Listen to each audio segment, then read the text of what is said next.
is powered by Play Alberta. Play Alberta is offering odds boosts on every Oilers game all season long. And for a limited time only, our listeners can score a $50 free bet when they deposit $50 using code GYB50. That's how Alberta wins.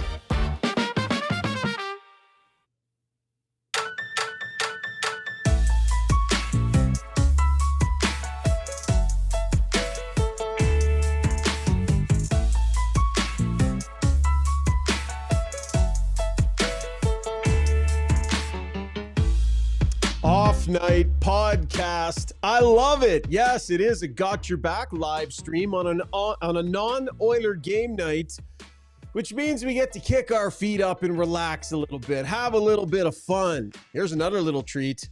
Struds is about a half hour away from joining us, so it's just Brownie and Zuby and I for the first 30 minutes of the show. Yes, kids are going to play around a little while Dad's away. That's stick in the mud. Welcome to the show, folks. So glad you could join us tonight on our live stream. We're live on YouTube. We are live on Twitch. We're live on X. And looking forward to a fun show tonight. What's going on with the Oiler line combinations? What is happening? Common sense doesn't seem to be ruling the day. Or is it just me? We're going to discuss what's up with the team defense overall. We'll get Uncle Struddy's thoughts on that. We'll have Take a Lap, Ask Us Anything. We got a great show in store for you. And as always, it's brought to you by Timber Hoss Developments, our awesome title sponsor. If you are tired of cookie cutter, copy and paste designs that don't have soul, see the team at Timber Hoss and discover how naturally inspired living can make your life better. Take all the guesswork out of your infill project. Look at some of this stuff. Gorgeous, modern, amazing, biophilic designs. Work with the experienced leaders at timberhoss.ca. Speaking of biophilic, I am in the very biophilic principled Timber Hoss studio out here in Sherwood Park, bringing your ideas to life. See what you can dream up together with our friends at Timber Hoss. There's Brownie on camera. Always love when we can see your smiling face, big guy. And Zuby, both of you sporting the Got Your Back hats, guys. I'm excited about today. Normally after games, I'm a little tired. I've got a little more energy for tonight, Brownie. How are you guys feeling? I feel good. I mean, I'm a little tired. Today was back to work day. I was at an academy. It's been nice having 3 weeks off over the Christmas break. I'm going to be talking to government officials and hopefully try to get 3 weeks off, 1 week on for the rest of the school year. I think the kids would enjoy it better. I certainly would be too, but I do have some energy too. I'm pretty excited. The hour and a half of work I did today is not going to hold me back tonight in this podcast. Love it, Zuby. How about you, buddy? Where's your energy level at? What are 1 to 10, pal? Where are you? Oh gosh, 1 to 10. Let's say 7-ish. I don't know. I don't think I ever hit 10 anymore. Okay. You got 2 little kids. Back in the saddle, young kids back to school today. Doing a little bit of good work on my show-related New Year's resolution of getting more sleep. Chose last night instead of watching once everything was done, instead of watching a movie, I watched a couple Curb Your Enthusiasms and packed it in a good hour earlier than I normally would after a long day. Yes, big 4 hour plus drive from Rossland, BC back home yesterday in some pretty tough winter conditions. Felt like that took a lot out of me, but I'm good now. But Shaugger, I want to know, you said you're feeling good, your energy's up. How is that going to manifest itself on the show here tonight? I want to know. Yeah, okay. Well, first and foremost, I'll tell you what, my positive energy, I'm making an executive decision right now. Okay, I'm making an executive decision right now. Number 1, we're going full Weiss Johnson jingle. Done. That is happening, right? So I'm making that call right now. I know the results haven't been good lately for the team. That's based on my mood. Number 2, Zuby, and this one affects you, so pay attention. Okay. In and out of every break, I want the 80s Stranger Things Got Your Back anthem all night tonight. All right. In and out of every single break. You got it. I got it dialed up. That would make it easy for me. I only got one button to push it. So there you go. Oh, it's orange, by the way, if anybody wants to know at home. In case I forget, remember, it's the orange button for the 80s theme. All right, sounds good. Listen, lots to discuss on the show tonight. You know, there's a point that I want to make about what we're seeing lately with the line combinations. And this has been bugging me for a few days because you don't always agree with all the decisions the head coach makes. And I would say over the years, we've given the benefit of the doubt more often than not to Chris Knobloch on the decisions that he makes, because he's shown himself to have a pretty deft touch most of the time with this lineup. Something is amiss. Something is off. Something is weird. Decisions don't make sense. At least they don't seem to.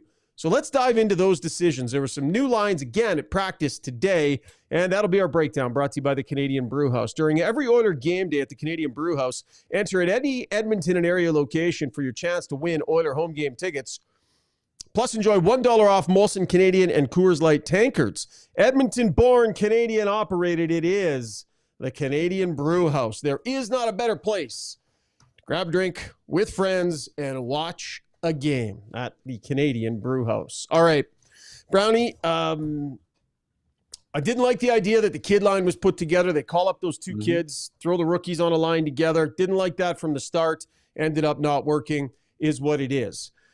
Regroup a couple of days later, and the line combinations today at practice. McDavid's line stayed together with Nugent Hopkins and Zach Hyman. Vasily Podkolzin, Leon Draisaitl, and drumroll, Kapanen. Kasperi Kapanen on Leon Draisaitl's line today. We'll get back to that in a second. Ike Howard, Adam Henrique, Jack Roslovic is a third line. Janmark, Lazar, and Savoy as a fourth line, looking like Frederic and Mangiapane are going to be healthy scratches. I don't understand Kasperi Kapanen on the second line. I don't understand it, Brownie. He hasn't played since early October. And I know, when he's on his game, he's a heck of a player. They have offensive players recalled from the minors that are here. They have other options, guys who have their game right now. I saw that and went, what? That doesn't make sense. What do you say? Well, I've been pretty adamant for quite a while that Jack Roslovic is my second line winger with Leon Draisaitl. They found magic. Leon has been looking for a pure goal scorer, and they've been looking for a pure goal scorer for Leon more or less for Leon's entire career here. And Roslovic fit the bill. And we are, 2 games ago, Chris Knobloch came out after the game and said that Jack Roslovic is a top 6 player. They tried to move him around, tried to create more offense in the third line, but it was taking away from their top 6 by doing that. So he said from going on forward here, Roslovic will be in the top 6 playing with Leon. That was 1 game ago. And he's already taken him out. So I don't understand that.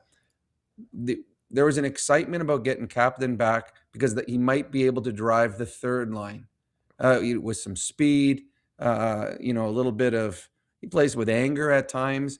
And all of a sudden the third line maybe gets some traction. And to move him right to the second line, not give him the chance on the third line, especially he's going up with Leon. Leon is, let's be honest, the Oilers win or lose based on Connor and Leon.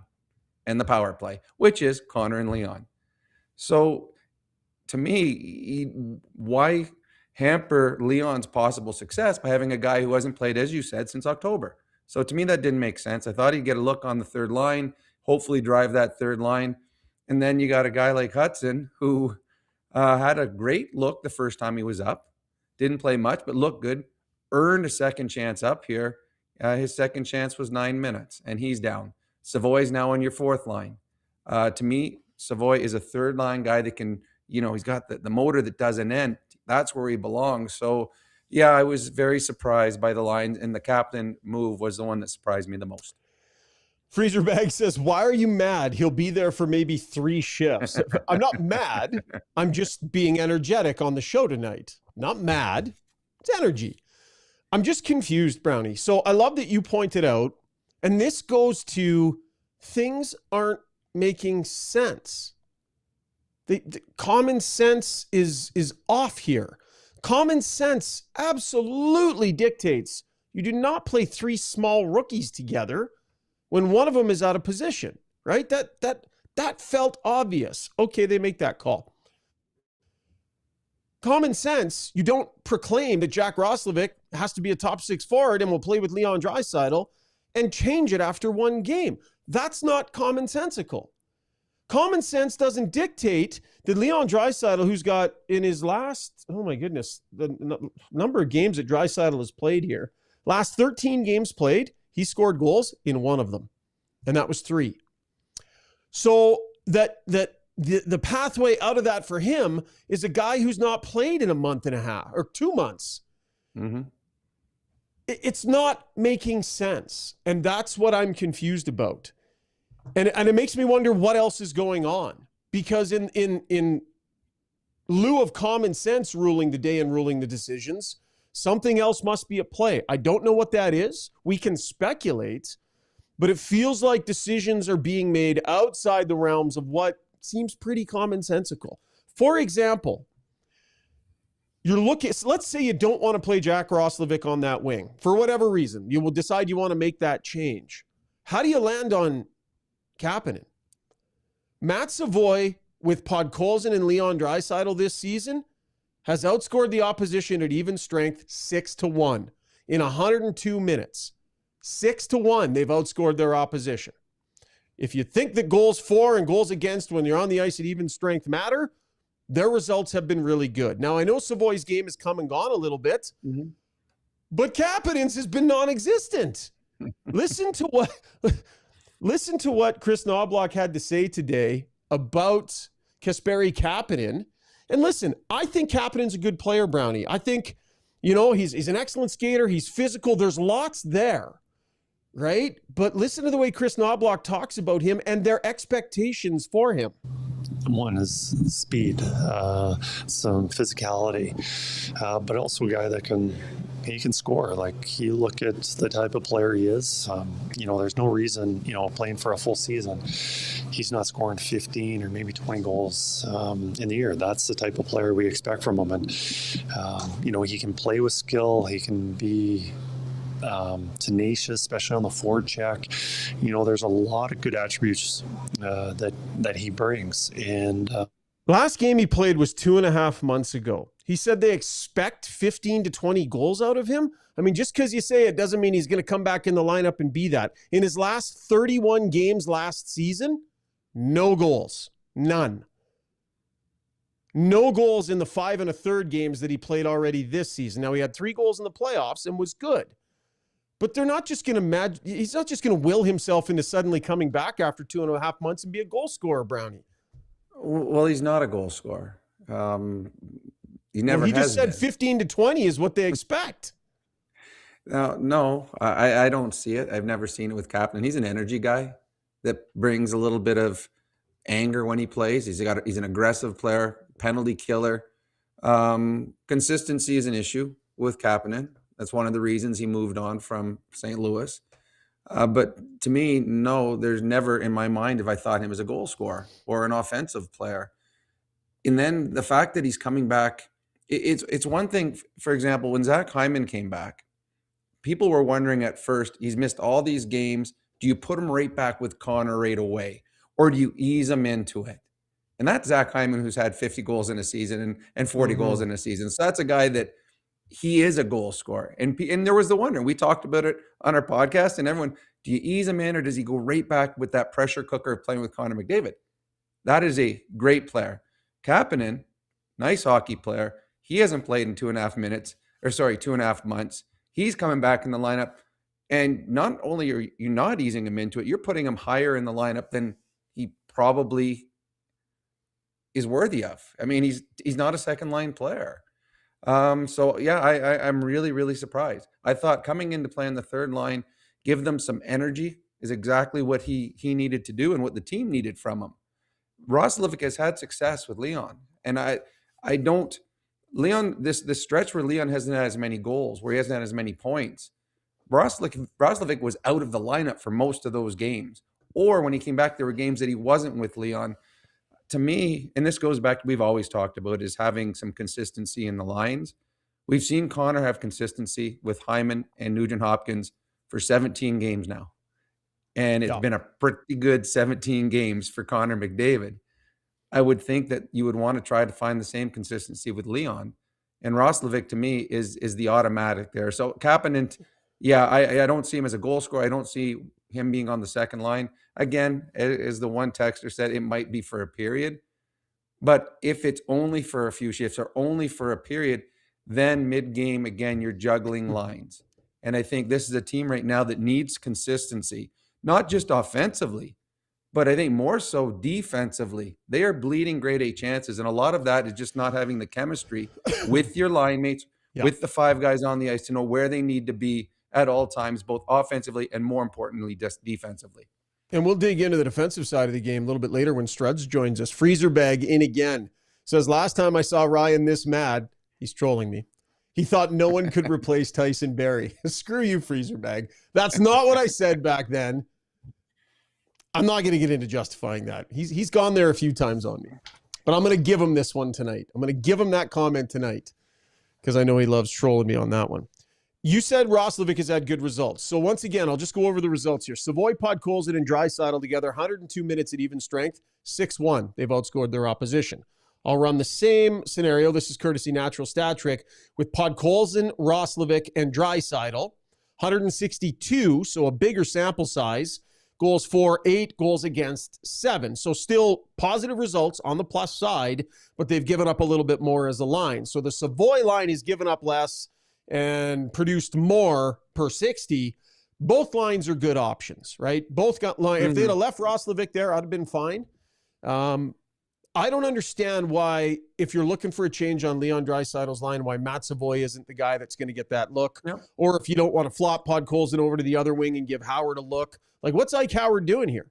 I mean, the guy's scoring all kinds of goals in the American League. He's cooking. Why is he not getting a look next to an elite offensive player just to see what might be possible, to bring him up on a hot streak like he's on and play him with the players they're playing him with, Brownie? Like, I mean, they might as well have brought Clattenburg back up and played him on the fourth line. You're right. 100%. You're right on that one. Even Hudson, an offensive player, is the guy that you want playing. I mean, Hudson's got a better defensive conscience right now than Ike Howard.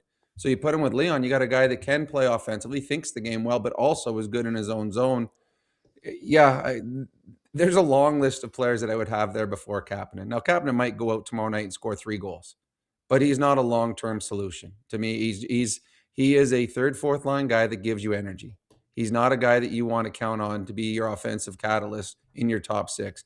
This Oiler team right now is so top-heavy that they need their top 6 to produce, or they do not win. So I'm guessing they're trying to make a third line, and that's why they moved Roslovic down. But I do believe you're taking away a lot of the offensive ability of Roslovic because he's a shooter. And Adam Henrique, at this stage in his career, is not going to create chances for him. So no, and Roslovic, who had a loose game defensively last game, is playing on one side, and Ike Howard, who had still loose defensively, is playing on the other side. That's not a prototypical third line either. So yeah, it's an odd line. And then Savoy, as you said, up and down, but mainly consistent. He gets bumped down all the way to play with Curtis Lazar. So again, I don't look too much at the lines for the Edmonton Oilers because they don't last very long. This team changes lines. But the usage of the young guys matters, though. Like, I don't think we can just write off these decisions because, while he changes the lines a lot. Usage of the young developing players really matters, and it really matters this year. Because with Mangiapane being a disaster, with Frederick being a disaster, it is so important that the Oilers give themselves the best chance to have a usable Howard, a usable Savoy. I'm not sure about Hudson, but they've got the runway of this entire season to try and round those players into form so that they're viable options at the end of the season if they need them, right? Let's say they have to go get a third line center. Let's say that they got to use, that's their trade deadline bullet, is a third line center. They're going to need guys like Howard and Savoy to be options in their top 7 or 8 forwards. So how he deploys them this season is really important. Yeah, I don't see Howard being here for long. I don't see him. Not if it's being used like this, Brownie. No, and I just don't think. I don't think there's a trust there. I think Howard will be in the minors soon. I do. Howard is not a guy that you want on your third or fourth line. He has to play top 6 minutes because that's the type of player he is. And I don't see him making the top 6, and it's obvious because of the players that are playing ahead of him. So to me, I don't think there's going to pardon Kapanen playing ahead of him in the top 6. That's why it's obvious. Well, yeah, that is why it's obvious, because if they're putting him there, because I mean the other options are Roslovic, who will be there again, Savoy, who will get time there. Now Kapanen. We see that in games where the Oilers get the lead, it becomes Janmark. So Ike Howard's down quite a ways when in the depth chart. So to me, Ike Howard is not going to get deployed a lot because I don't think he is in the plans of the Oilers this season. I just don't, from what I've seen thus far. A few more numbers, and then we'll move on from this. Leon Draisaitl and Matt Savoy have played 139 minutes together with other wingers. 10-4, they've outscored their opponents. And the shots are 70-60. So good results. Leon Draisaitl and Ike Howard only played 7 minutes and 33 seconds together this regular season. Very small sample size. But again, it's Kapanen getting the call on this line. So really, how high is the bar for sample? They outscored their opposition 2-0. Not a huge sample size, but bottom line, those are even strength results. There are statistical cases to be made why you would give Ike Howard another look ahead of Kapanen. So last season, Draisaitl played with Kapanen and Podkolzin for 85 minutes, and goals were 3-3. They dominated the shot share, 59% expected goals. So there is some history of these three playing together, but the goals were 3-3.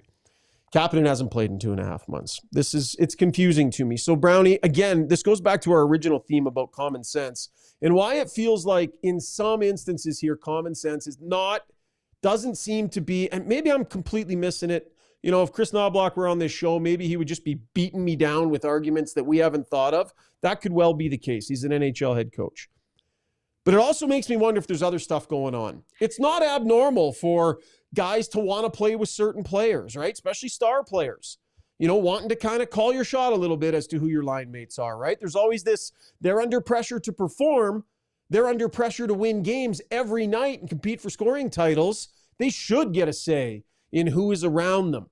But the common theme here seems to be these young guys with those two is a bit of a no-fly zone. I don't know if that's their doing. I don't know if it's a sense the coach has. I don't know if this is real, but when you lay the evidence out, Brownie, does it not look like that? It's a bit of a no-fly zone to have these young guys up with either of the big two. Well, in all honesty, I wouldn't have them up there, though. It'd be Roslovic. I don't think Savoy is ready for that. I don't think the lines that Leon will be playing against come playoffs. He will take the big matchups. He gets the heavy lines that the opposition wants to throw at Connor. Leon gets those ones. Yeah. So to me, and Ike Howard, I just don't think he's ready yet. I think he's got to work on his defensive game. Again, we do it before the game on Ched. We do all the lines of the games. They don't matter. This is the only team that I know in the National Hockey League where lines do not matter because they change too frequently. So I know that we get excited about it and some things don't make sense, but it won't make sense 5 minutes into the game, 7 minutes into the game. We saw Mangiapane get 3 shifts. I looked up at the clock. There was 14 minutes gone in the game, and Mangiapane was back on the 4th line, got 6.5 minutes in the game. And that was after everybody talked about he's getting his chance. It was 3 shifts. So, yeah, it's not that important. Zuby, you see this thing from Balding Barber in the chat? Yeah. It says Zuby needs to make a Norwegian death metal style GYB theme song when Rishaug gets cooking like this. You think you can do that by the end of the show, Zuby, or is that not doable during the show? I might be able to do something in the background. We'll see what I can do. That would be phenomenal. AI has no limits. Thank you for that.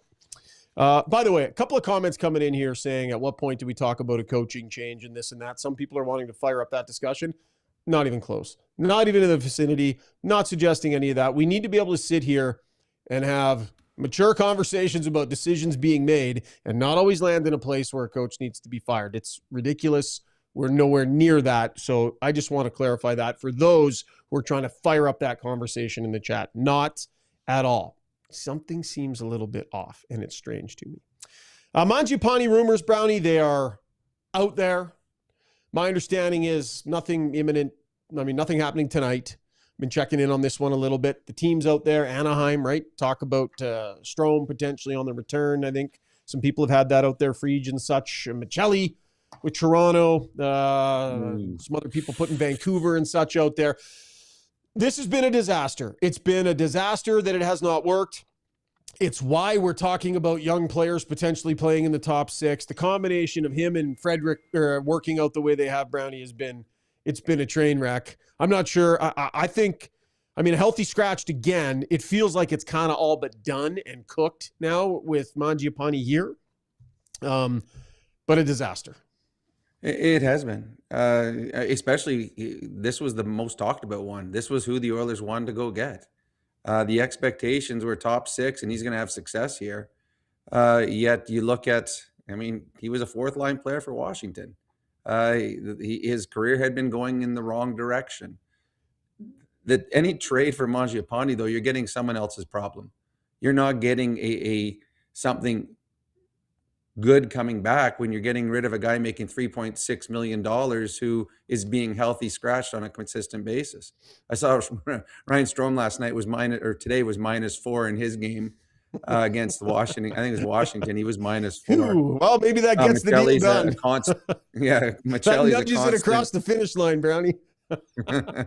Is a constant scratch. Michelli is in Toronto, so it's Mangiapane. It's too bad, but it's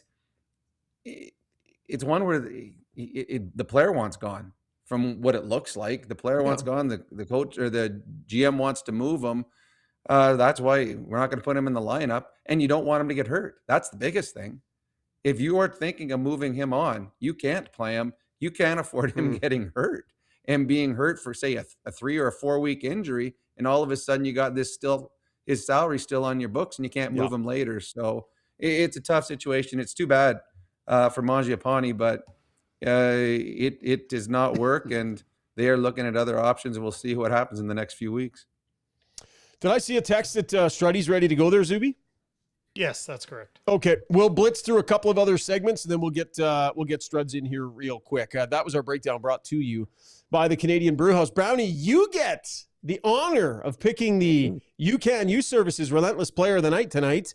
Brought to you by UCAN Youth Services, an Edmonton charity relentless in creating possibilities for local youth. Mental health drives growth and success. The key to thriving, not just surviving.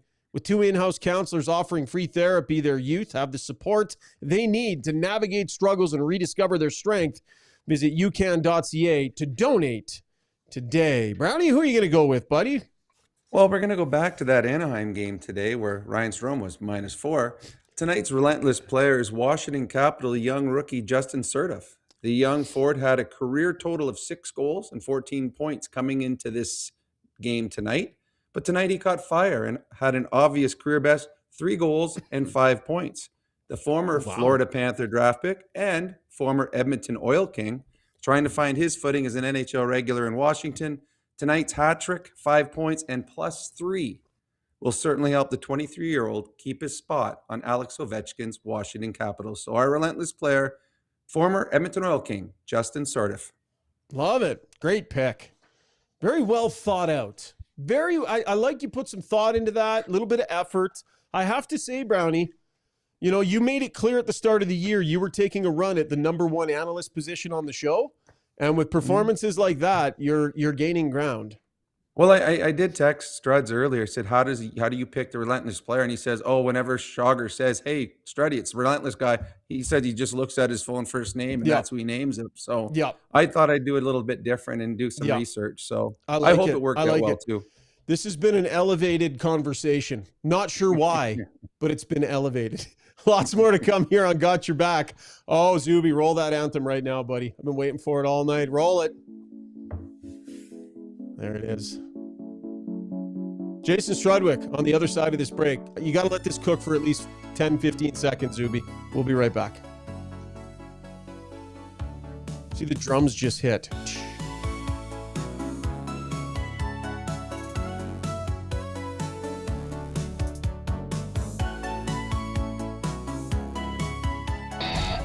Riverside Motorsports is your ultimate multi-brand dealer.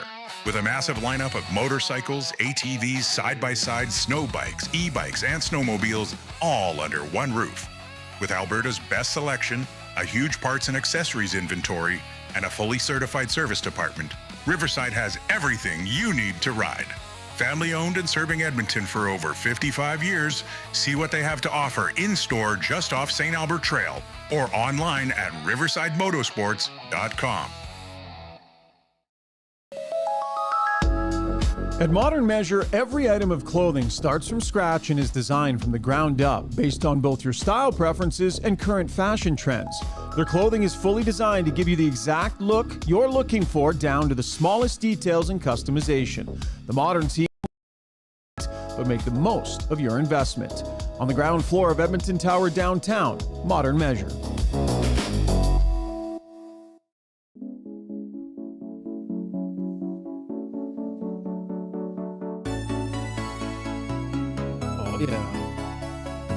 Welcome back to the show. Time now for takeaways brought to you by Shandos Construction. They don't just hire talent, they invest in it. 100% employee owned, so when their people grow, the whole company grows right along with them. Ready to build something that matters, something you can dig in on, something you can care about and make your own? That's Shandos. Shandos.com/apply. CHANDOS. Fresh off the ice, doing a little coaching is the man. Jason Strudwick checking in. How we doing, Struds? Always giving back, guys. You know me. Always giving back. Not very well. I would have loved it today, Brownie. It was all about creating offense. So I was naturally the guy that got the call. And we had made massive strides. I like it, buddy. That's good. Giving back. You're stepping into a bit of a hornet's nest tonight, buddy. I'm a 12 out of 10 tonight. Like I'm buzzing tonight. Oh, geez. Zuby's a 7 out of 10 energy wise. Brownie, we didn't get a number from you, but you're a solid 8 or so, Brownie. Yeah, I'd say. Kind of like in a bar, I'm a solid 8. Yeah, solid 8. A lot of energy on the show tonight, Struds. What are you coming in at, buddy? Just want you to know what you're stepping into so you can kind of keep up. I'm probably like a 5, man. I just had a sick practice. So I'm feeling pretty good about myself. But energies, yeah, I'm just normal, I guess, average. Why is there a hornet's nest? What happened? Did they 5.5 or 6? Shut down Costco or something? What happened? No, it's an off night pod. I got a little more energy tonight than normal. Brownie and I had like a 20-minute discussion on the lines today, Strud. So we'll just get you to give us your thoughts. I was really quite surprised to see Kapanen on that second line. I feel like there's some weird lineup decisions going on lately that don't make a lot of sense. Common sense doesn't seem to be ruling the day unless it's just me. What do you say about all that, Struds? I was really I was a bit surprised by the lines as well. And Brownie's made some really good points about Roslovic and that. And I was trying to think, what is he trying to accomplish? I think he's trying to find some juice in the bottom 6. I really feel that. And so I think that's what he's trying to do. Sometimes you just have to look at it for face value. Yeah. Mm-hmm. That's probably fair. There's something to that. Seems odd though, that he just talked about Roslovic needing to be a top 6 forward and play with Leon. And one game later, he's not. Yeah.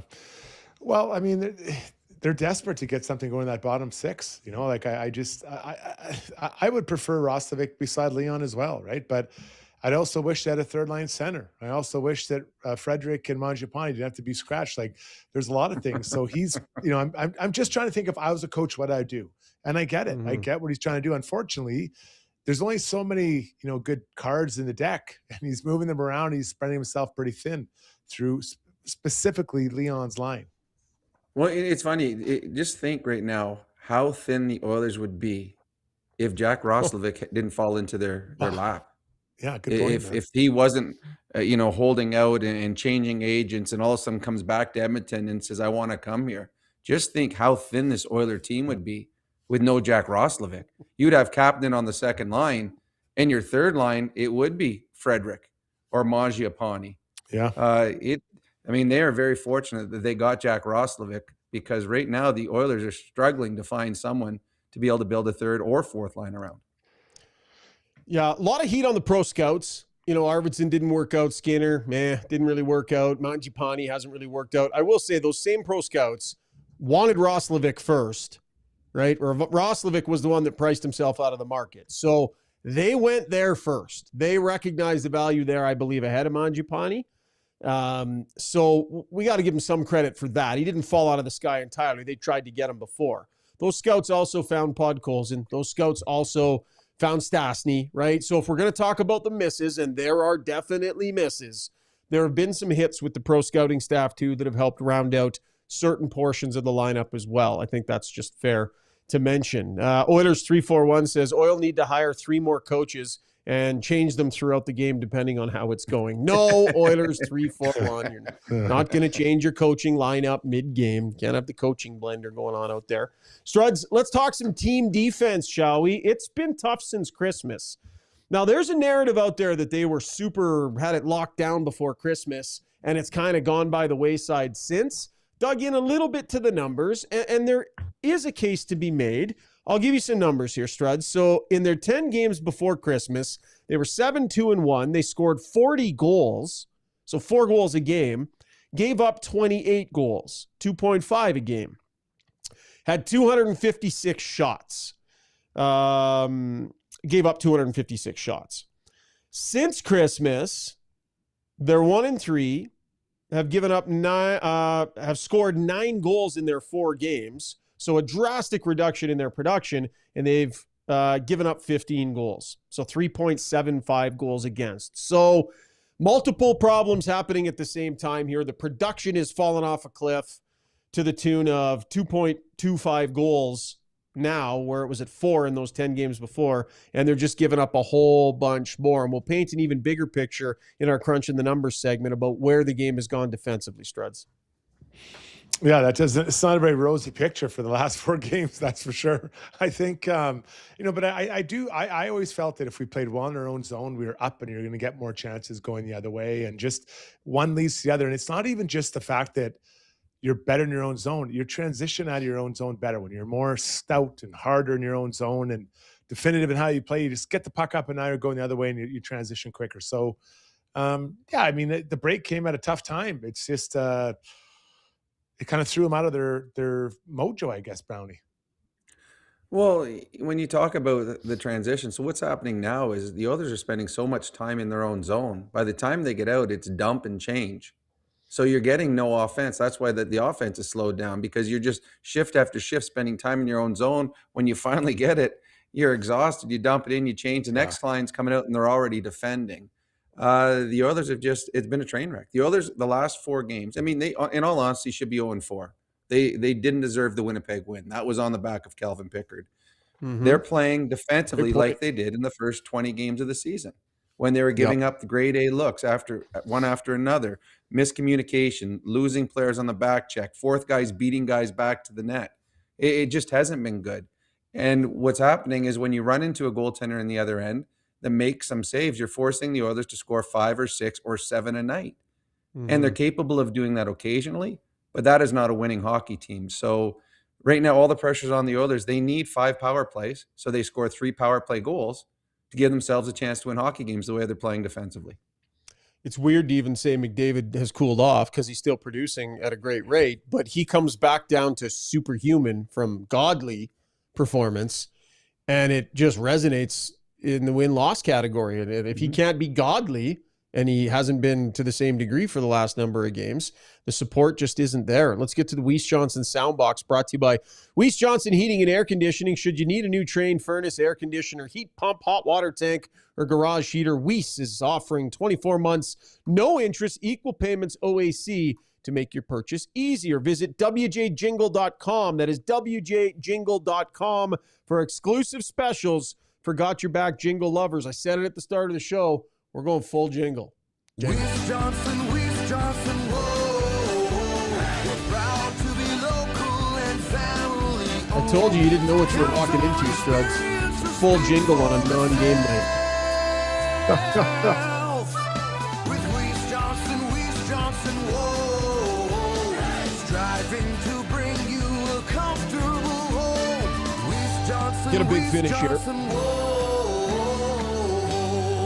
Chris Knobloch, what are you seeing from your team defensively? A lot of variables. I don't think there's one thing that we can say that if we do this, it'll eliminate it. I think there's a lot of factors, and one of them just being a little more engaged, or the intensity being a little bit higher, just so we're defending a little bit harder. Darnell Nurse. No, for us, it's all encompassing. Our line rush against and being able to shut down plays in the neutral zone. And our D zone, keeping things to the outside, making shots and looks predictable.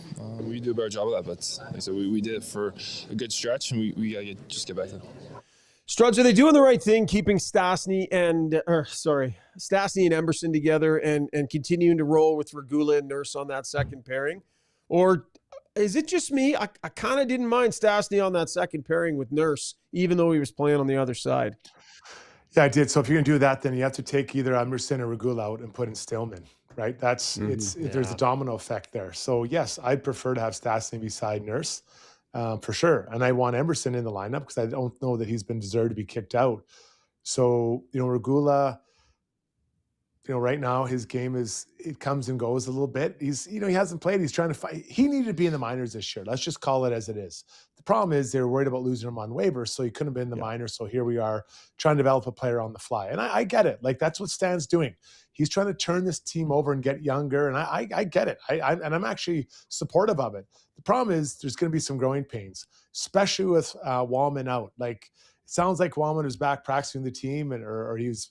Shaugger, you might have clear next week. They're looking at next week. They're hopeful he'll be able to play next week.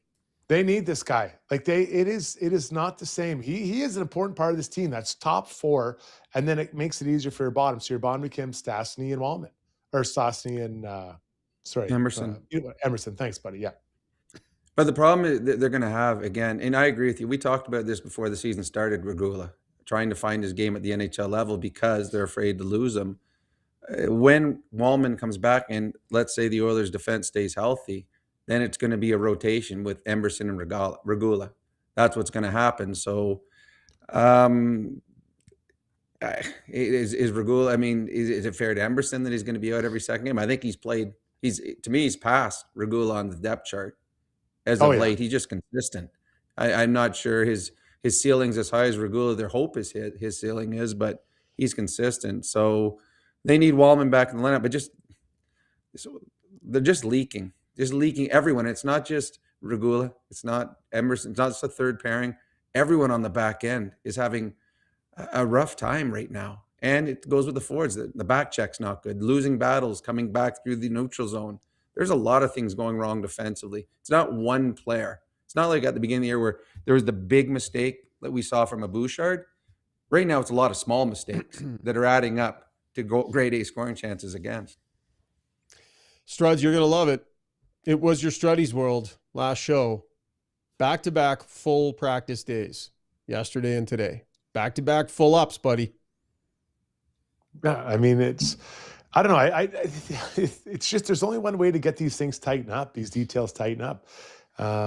Did you sacrifice a bit of rest? Yeah, I guess so. But you just need, when you get sloppy, you need to have some practices. That's how I always felt. And I don't know, I know elite players, Brownie probably didn't feel the same way, but you do need to tighten a few things up and get on the ice and do it. And this lack of practice, look at some of the, even tonight, like 7-4, we've seen scores like, I don't know what scoring is up. It's got to be up for the year. And maybe it's just Olympic years. You know what? You add to it as well.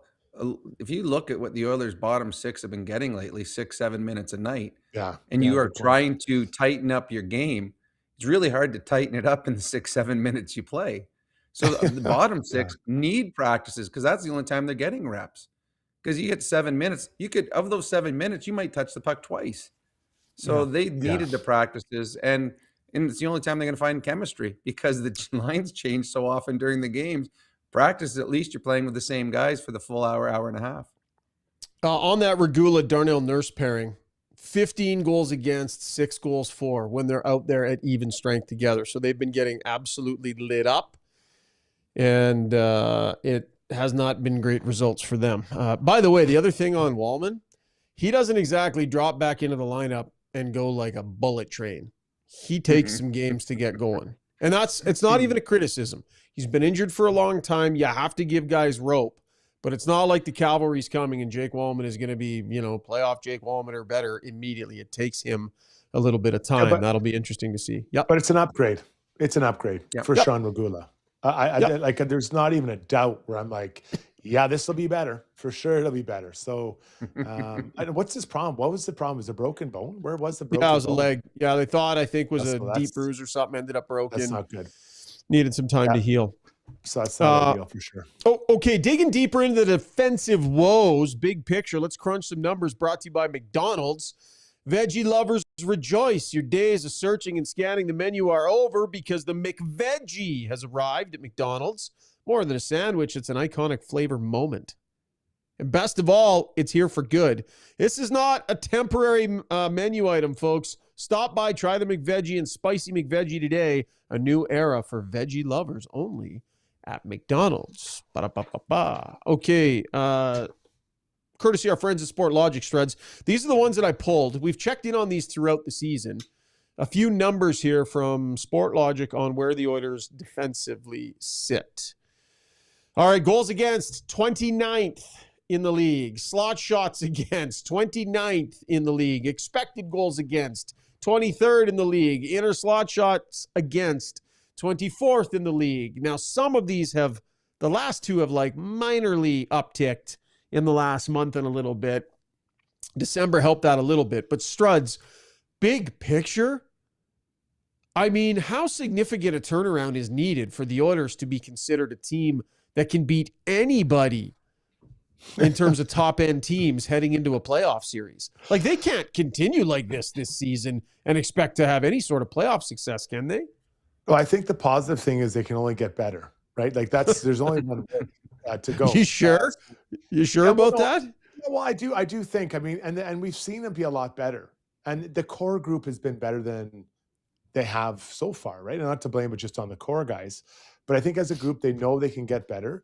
It's like when your penalty kill or power play is floundering. You okay, let's start today and just try to get better. So I you know what are they? How many games do they have to the All-Star break, the Olympic break? They probably have 10 or 12. 1, 2, 3, 4, 5, 6, 7, 8, 9, 10, 11, 12, 13, 14, 15, 16.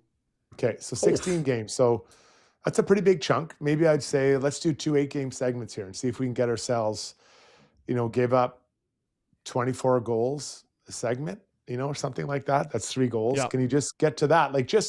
And maybe that's not world beating, but you're at 29th. It's a pretty big step up from there, Brownie. Well, in all honesty, you don't see teams with 29th goals against make the playoffs. I mean, it shows you how good their offense has been through the first part of the season, how good their power play is. Because teams that are 29th in the National Hockey League goals against, those are teams that are on the outside. Those guys are in the draft lottery. So the Oilers have overcome some poor defensive games to put themselves in a pretty good position. I do believe they will be better as the season moves on because they are a better team than they've shown defensively.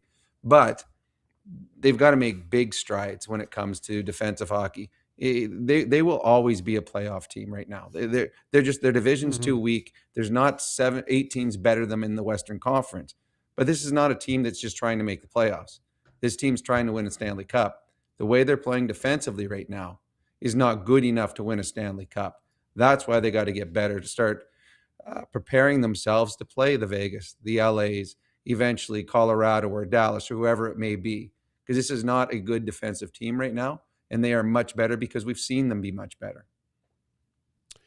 Weird year in the standings. Like, for the Oilers to be this bad and still in the fight for a division title, consistently this season, they have not been at their high end, and they're very much in the fight here for a division title. The mediocrity. Their division's not very good.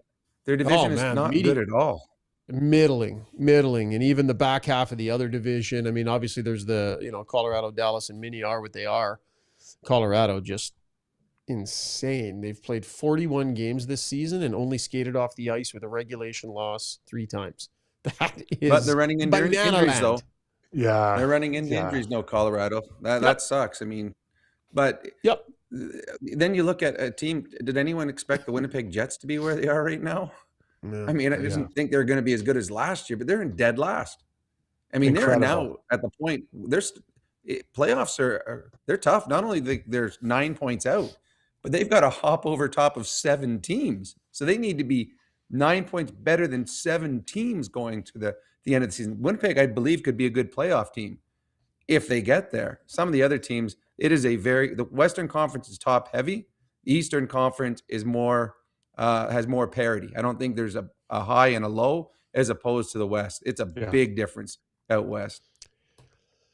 Okay, we're going to see a change in net next game. Connor Ingram going back in. That's the subject of our core adjustments, brought to you by HSE Core Services. If you need a safety program, they can build it.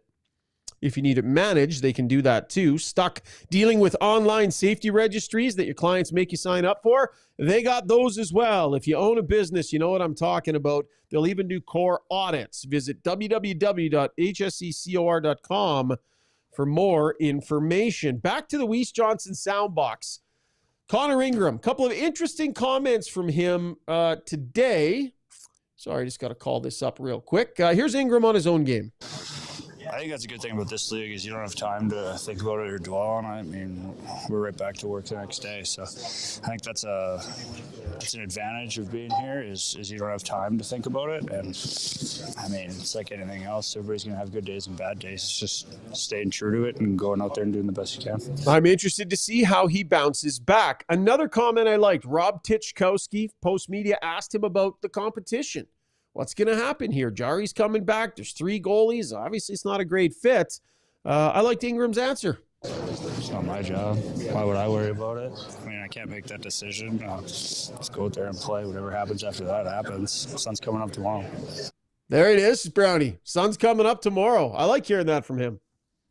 I've loved listening to all of his interviews. He's honest and he's right. Why worry about something that's you can't control what they decide? You can control how you play. So to me, it's an important game for Ingram. And we want to see, as an Oiler fan, as Oiler management, how he plays after adversity. You know, he had a couple games where he played. The Oilers were really good in front of him. It was quiet nights for him, not a lot of high event. And then he had the tough game against Boston. This Oiler team, if they don't play better defensively, what kind of game do they get out of them? So Struds, to me, there is a competition between Pickard and Ingram, and it's now Ingram's opportunity to show what he's capable of. Yeah, there's huge opportunity here, right? I still think it's up in the air about what can happen. And I think that he just got to come out and just worry about his next game. I don't think he expected to be here at this point. You know, you'd get a chance, but I don't think he expected this kind of a long-term thing until the injury of Jari. So here he is. Just have a good game tomorrow and see what happens after that. Like, Nashville's playing better, but you know, they're not a playoff team, but they have played a lot better recently. Is it for real, or is it just an upswing looking for the next downswing by this club? And Knobloch saying that it's going to be a bit yet for Tristan Jarry. Originally, it was into January. Well, we're in January. Then it was maybe second week of January. That's okay, in a couple of days. I'm interested to see if he gets in, you know, the 15th is the Islander game, maybe somewhere in there if this doesn't even get pushed further. So we'll be keeping an eye on that. The ball seems to be getting nudged down the road a little bit on Tristan Jarry's return. So we'll definitely keep an eye on that. That's Core Adjustments, brought to you by HSE Core Services. Okay, Zuby, let's do storylines and let's do our YouTube poll. Why don't you hop in here today, buddy? And for those of you that don't know, Zuby posts a line, usually on show days, that is a betting line for you over at Play Alberta that's attached to a story that we think is interesting. Brought to you by Play Alberta. Casino winners every hour, jackpots worth millions. Revenue that stays right here in the province. Never been a better time to sign up. Right now, you get a $50 free bet when you make a minimum $50 deposit with the code GYB50. That's the code GYB50. No game for a line tonight, Zuby. You're going a little longer term on something that might interest Struddy a little. A little interest for Struddy here. Yeah, well, I noticed that looking at some of the outrights that Connor McDavid is now, well, with the second most goals in the league, has the second best odds to win the Rocket Richard Trophy, but it's still a pretty big number. So it was 11-1, and Play Alberta boosted this for us to 11.6. It's 5% or something like that in that ballpark. So now you got 1160 for Connor McDavid to come back. He's 10 back of Nathan MacKinnon, but of course we know. I mean, Connor had a couple goals through the month of October He's really turned it on. So we'll see if people want to get on board and see if he can make up some ground here. So a bit of a not a Hail Mary, but a bit of a longer shot here. Boldy passed him today, by the way. So Boldy's at 26 right now. McDavid at 25. Nate McKinnon, as of the time we're taping here, is at 35 goals. So I don't know, Brownie. I mean, I wouldn't say that he's not capable of doing it. I think we all know he is. It's just whether he's going to or not. Yeah, McKinnon is having an all-world season. I don't know if he catches McKinnon if McKinnon stays healthy. I don't. I do know that he will pass Jason Strudwick's prediction of, I think he predicted 27 goals on the season. Yeah. Wasn't it 14? So Didn't he say 14? something. I think he might have already passed. I think he passed it in December alone. So, hey, I mean, you got a little money, you want to throw it down on that? Good odds. And if there's any player that can beat the odds, it would be 97 for the Edmonton Oilers. You two dingle nuts didn't say a peep. Didn't say a peep when old Connor wasn't scoring. Old Uncle Struddy was looking good. No. All of a sudden, you guys look like, oh, we're geniuses over here. But yeah, like you gotta put yourself out there sometimes, right? Yeah, I feel like we gave you credit. I feel like when he was struggling and not scoring goals, we were giving you a little love on the prediction. Weren't we, Brownie? I feel like we were. No, well, I make a prediction. I stay with my prediction. I don't change. I'm not like some media guys that, okay, I'm going to change now so I look right. I make a prediction based on the 82 games. In over 82 games, I felt that Connor McDavid, I believe I've said he'd be in the 50s. I'm sticking with it.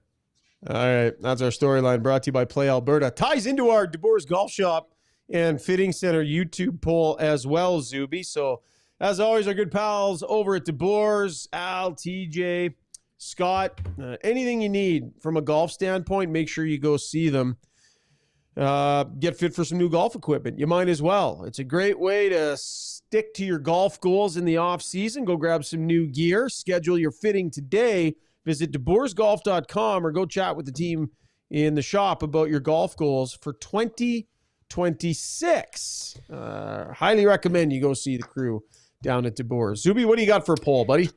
Yeah, so we doubled back here to the preseason predictions to see who the stream thinks is gonna be closest in their on the McDavid goals front. So the question tonight is, who is going to be closest on their McDavid goal prediction from preseason? The choices are Shaugger, he said 61.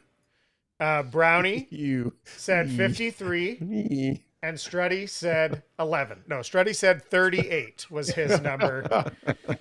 I think any of those are still possible, really. I mean, I think they're all in the realm of possibility. Unfortunate Struds Sons. is possible by the Olympics. Unfortunate Son says, I remember, I can't get this thing off of here. I remember thinking Struds was all hopped up on banana bread. Oh, I can't see it. Can you see that one, after eights. And after eights, the night he picked 38 goals. The night he made that prediction. Okay, well, that's going to be an interesting one. Interested to see what the stream thinks. I feel like Brownie right in the middle there. In hindsight, can I change that? Am I allowed to change my prediction, Brownie? Or is that a no? Like most media people do. Yeah, you'll change it. So you'll have like 9 and then call it a win. You can't change it, but you can go vote for Brownie if you think he's got the best. How many years you been doing broadcasts on Ched, Brownie? This is my 20th season. Jeez. How many years you been doing Got Your Back? 3rd season? I think. Yeah, Third season. So. I know. It doesn't feel like work. Question. It feels like playtime. No, I got news for you, Brownie. You're a media guy. You're a media guy. I know you don't feel like one. Shots You're fired. A media guy. Oh, why would you say that? That's just mean-spirited. Why? I'm a media guy. I like being a media guy. There's nothing embarrassing about being a media guy. Oh, boy. All right, let's go to break. Roll the happy music, Zuby. Wow. That stung from the former players. Oof. Be right back. Nothing wrong with being a media guy.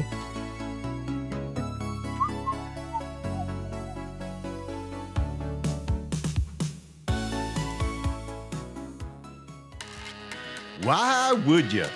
Nobody puts in wood windows or siding anymore, so why put in wood fences? Maintenance-free vinyl fence from DLR is backed by a lifetime warranty and will save you time. Weekends are for playing, not painting. Go vinyl at DLRvinylproducts.ca. So at Timberhouse, our guiding philosophy is naturally inspired living. We believe that through design, we can solve problems and enhance people's lives. We follow biophilic design principles in all of our builds to incorporate natural materials, natural light, to enhance all the spaces in a home. When you have your space perfectly reflect who you are and what you value, and it's made well, we think that that just leads to better living.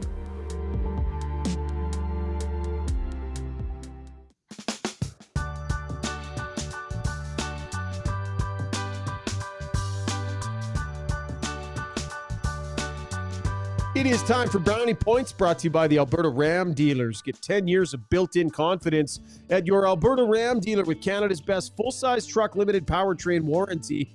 Every new 2026 Ram truck comes with a 10-year, 160,000-kilometer warranty. Check it out at your Ram dealer today. Mr. Media Man? I'm going to start with minus 7.4 brownie points to the Oilers' Trent Frederick and Andrew Mangiapane, who both look to be healthy scratches for tomorrow night's game against Nashville. That will be over $7.4 million from contracts just signed this summer that will be sitting in the press box, playing behind the 14th forward Curtis Lazar and a couple of kids who were supposed to be playing in the minors. I got minus 9 brownie points to the Oilers and Bakerfield Condors, Quinn Hudson. The Oiler rookie made a very good first impression in his recall, and with Stella played down in the minors, got a second opportunity to come up and play. Unfortunately, this recall lasted just over 9 minutes, as Hudson played on a kid line against Philly, going -1 and in his 9 minutes, and -1 in his 9 minutes, and being sent back to Bakersfield today. Hopefully, we will see Quinn sometime soon in a longer stint, and maybe with a couple more minutes. I got 3 brownie points to the Czechia World Junior team that knocked off the Canadian juniors for the 3rd straight year. I could have taken away 3 brownie points from Team Canada, but the Czechs played so good that I don't think the Canadians gave away yesterday's semifinal game.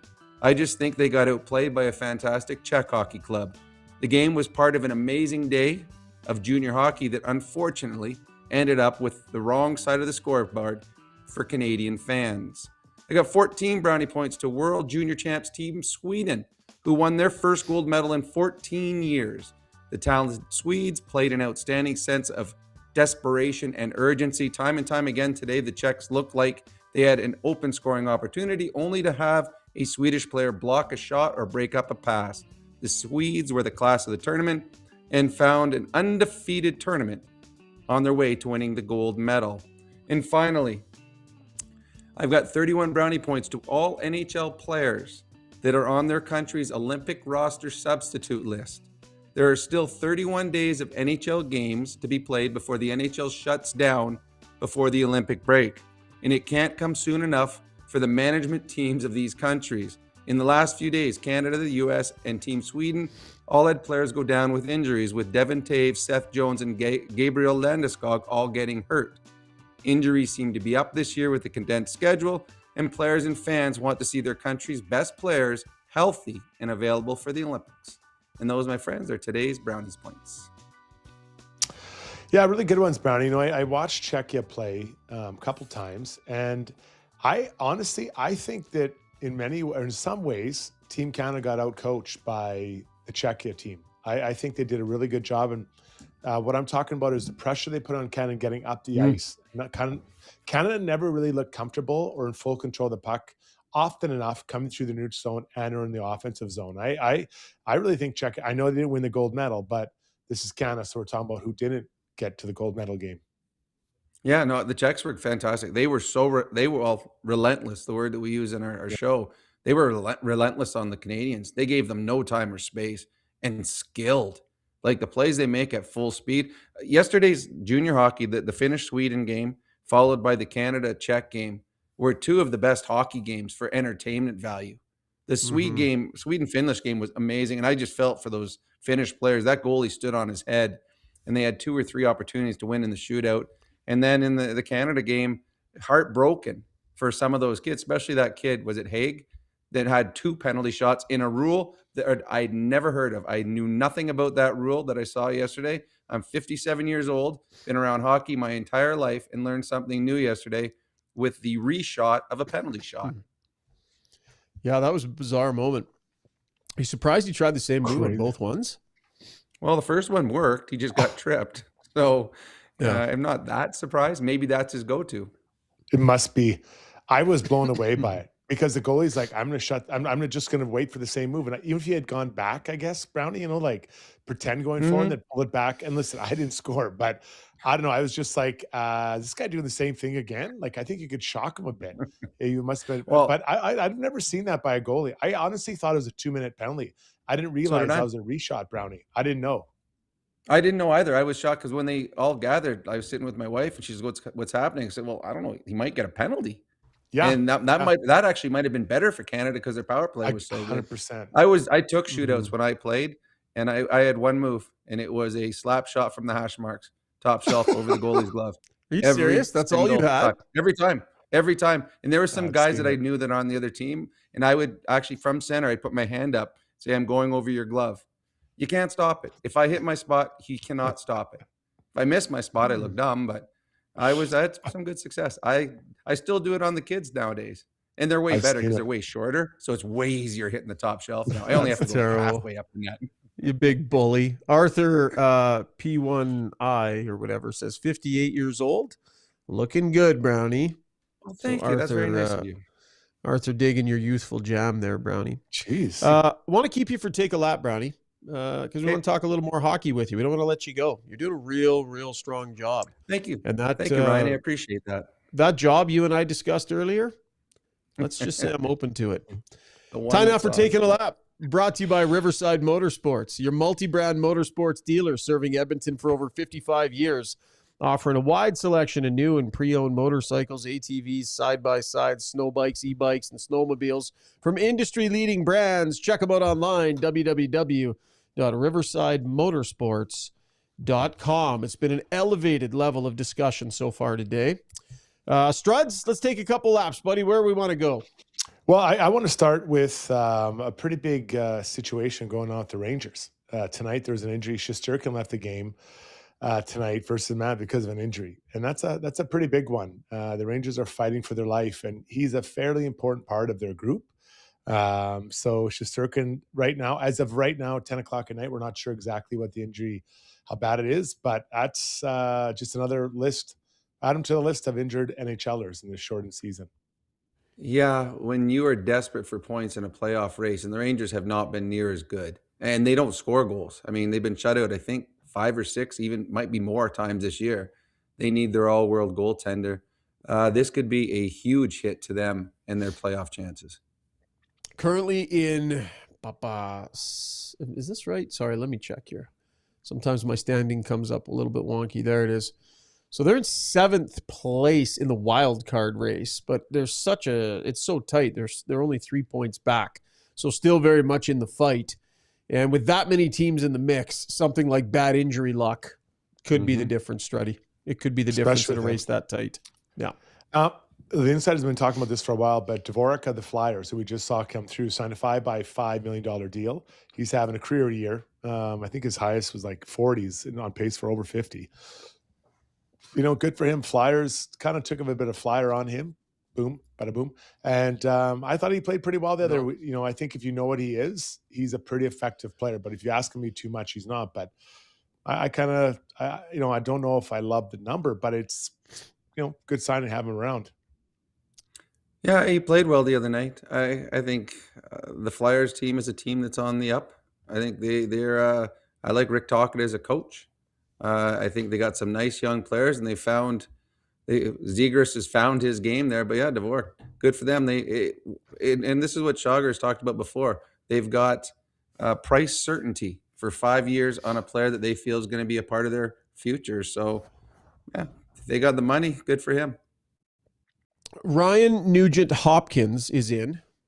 Nice of him on his night off to hop in on Got Your Back Pod. Huge. He says $5 million for a third center is crazy.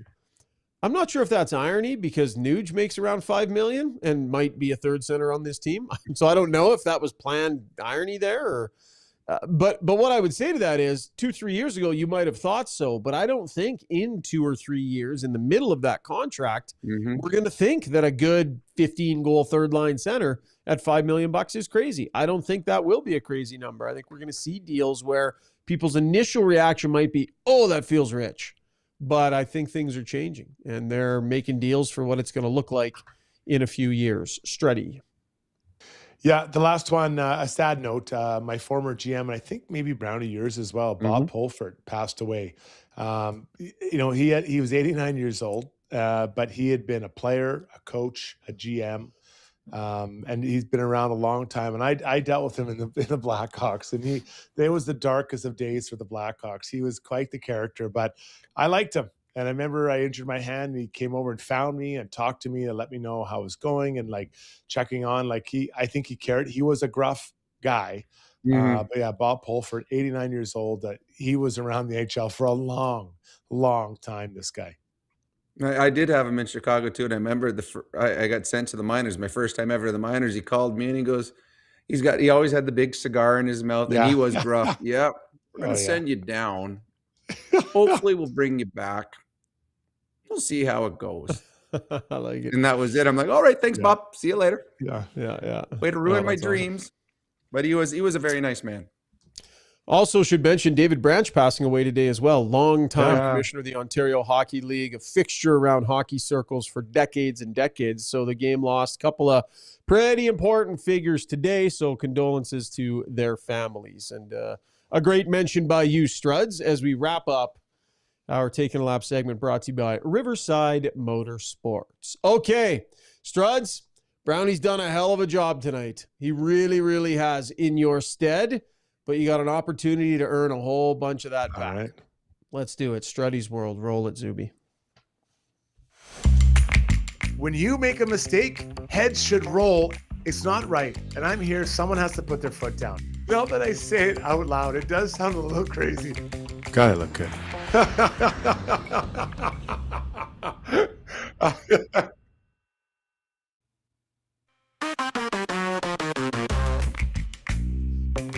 It is Struddy's World. We're all just living in it. It's brought to you by Batty Realty at Royal LePage, ART Realty. Buying a home's a big decision, and the team at Batty guides clients through the complex process with expertise and care, providing unwavering support even after the keys are handed over. Visit BHATTIRealty.com. That's BattyRealty.com. Struddy.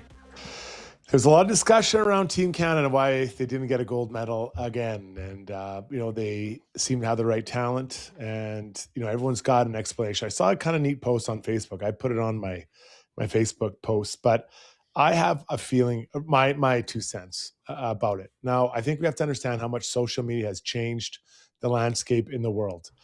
People are becoming famous for just being famous, right? Trying to find a way to, whatever, they do funny tricks or they sell makeup or they look good or whatever. They have a nice hairline, whatever it is.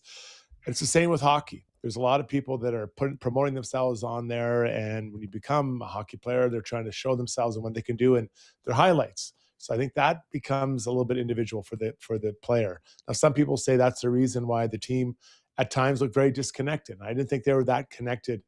They got better as the game went on or the tournament went on, but it wasn't always there. Now, if we just back off and people are now talking about minor hockey in Canada, I think the biggest challenge that I know I face as a coach when I'm out there, and Brownie, you can chime in this, is that players don't watch games. They don't watch NHL games, junior games in its entirety.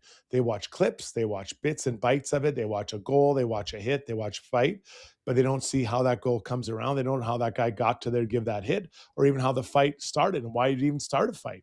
So I think there's an opportunity to create hockey sense by watching hockey and understanding moments and big moments. I don't know how many times I talk to players about game management, and I don't think they even know what game management is because they don't watch games. They look at me like, what are you talking about? I don't know what that means. Well, yeah, you have to watch games. So we can, challenge these players and say, well, they're individuals and this and that. And I think there's some things we can take away from that.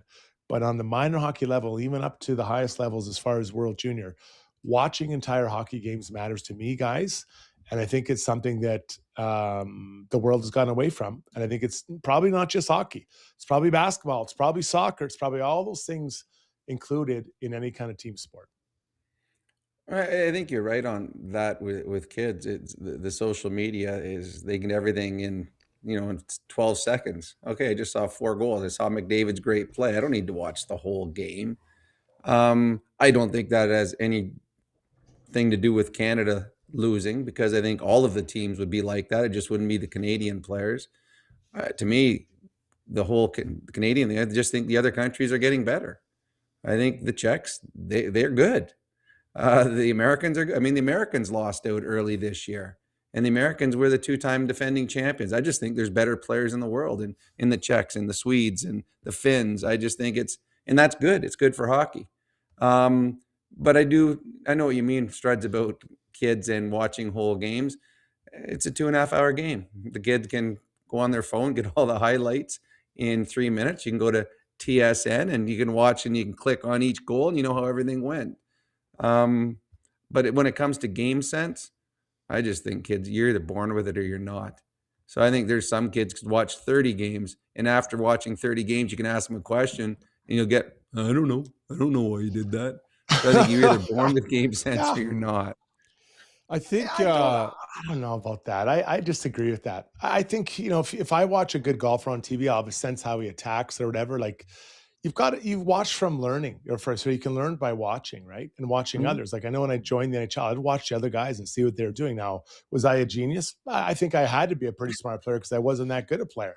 But I just like understanding where to go on a PK or a power play or what I'm trying to do in different situations. If you're not watching games, not there, and just going to ranch it all the way up to the highest levels, including the World Juniors, like, I didn't feel that they really played that well together.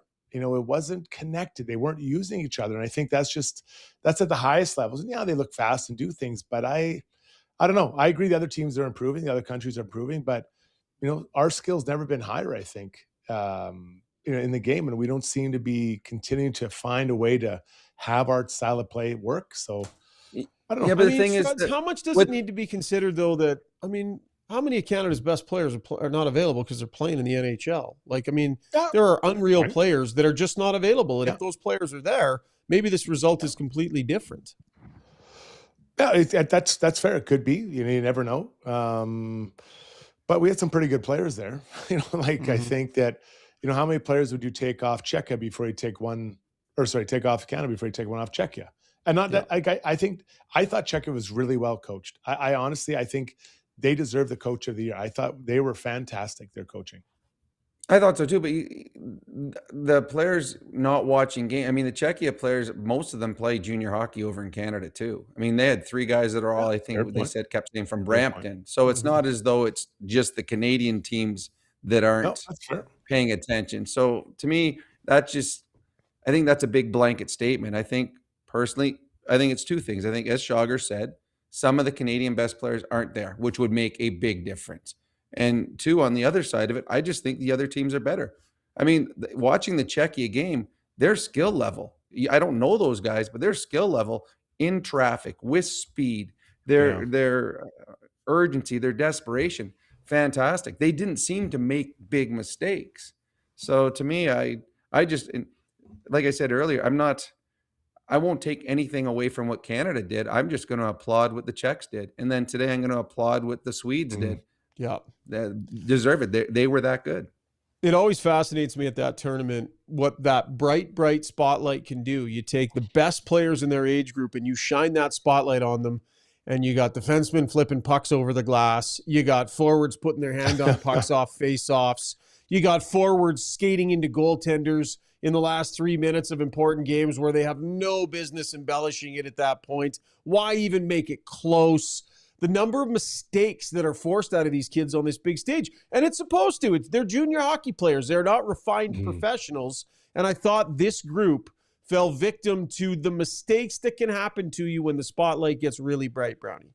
But I'm gonna take a little bit away from that. And again, yes, junior hockey players, and these are young kids in the spotlight. But I don't know if you watched the football game right afterwards. The veteran kicker for the Pittsburgh Steelers missed an extra point that allowed the Baltimore Ravens to walk down the field and kick a field goal to go to the playoffs. They were kicking a field goal, 44-yard field goal to go to the playoffs, and their kicker missed, and it wasn't even close. Because why? The pressure, the spotlight. So it's not just, it's major on these young kids, but it still affects players at the professional level. It will affect an Oiler in tomorrow night's game. It'll affect a Predator. When you're under pressure, it is so hard to perform. And that's why it's so incredible when you see Connor and Leon and Sydney and the greatest players in the world, because they take it to a different level. They enjoy the pressure. So, yes, there was a lot of big mistakes late in that hockey game made by both teams. The Czechs took a too many men penalty, which could have cost them. Just little mistakes. But that to me, both you guys, is what makes junior hockey great, is nothing is ever safe because they are teenage boys. And teenage boys sometimes are stupid. Great point. Struds, I do like the point you made, though, about, like, I wonder on average how many full games in a season that, you know, your average high-end 16-year-old hockey player would watch now, maybe compared to the past. And if overall game consumption is down, what effect that might have on some of the nuances of game management and understanding moments and those sorts of things. If you're not watching your heroes in those moments as often, you know, does it have an impact on some of that stuff? So I don't mind that point that you made overall there in Struddy's world. Great job, buddy. Nice segment. Brownie, you're done, pal. Bye-bye. See you, big guy. Okay. See you later. Thanks, Rob. Yep. Talk to you tomorrow night. Okay. He's gone. Man, he Houdini's fast when his stuff is done. Oh, he's done. So done. All right. We got a couple more segments left. Stay with us here on Got Your Back, presented by Timber Haas Developments.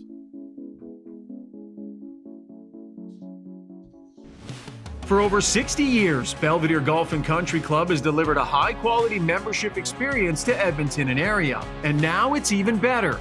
Drainage and irrigation improvements in 2024 have taken course conditions to a new level. This commitment to long-term sustainability means exceptional playing conditions all season long. Belvedere's tee sheet availability is unmatched, so join now and experience golf the way it was meant to be played, on your schedule. Visit belvederegcc.com today.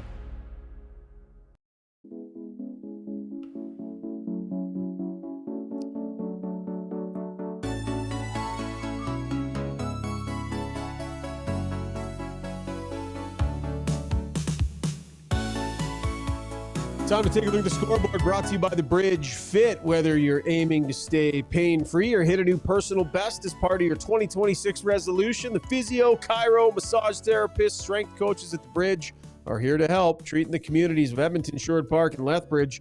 And at the new St. Albert location opening this January, check them out or book your first session, www.thebridge.fit. Struds? Late night in the NHL, everybody. The Utah Mammoth take down the Rangers in OT. Local product Dylan Gunther, 21st goal of the year. Not too shabby. The Ducks, they lose 7-4 to the Capitals. They're sliding and sliding pretty heavily right now, taking on water. The Kraken, they scored 5. They didn't score first, but they scored a lot after that. They made it 5-0, or 5 was 1-0 and 5-1. Manny Bernier's only his 7th goal of the year for the big guy. And then Red Wings Senators lose. They're trying to find their game as well. So playoff team last year trying to find their game right now. And their captain can't fight because of his bad hand. And that seems to be throwing his game off. So tough times. And their goalie to step away for some personal reasons. So they've got a lot going on there in Ottawa. For sure. While we're on the topic of the Bridge Sports Therapy and Training, I want to highlight an email that we got from Alan. Always love when folks email us. Longtime listener since the pod started. First time I've reached out. Although my wife did win a Got Your Back hat from you guys. Couple of reasons I want to reach out. Ryan's been promoting the Bridge on the podcast this year. When my daughter encountered some issues with her knee, I decided to take her there to have it looked at. Just wanted to let you guys know they were fantastic with her, very professional, and ensured the recovery program was relevant to her and the sport she does. So thought you would like to hear that feedback on one of your sponsors. The second and more interesting thing is, on the last podcast, I heard Jason Strudwick contemplating learning Tai Chi this year.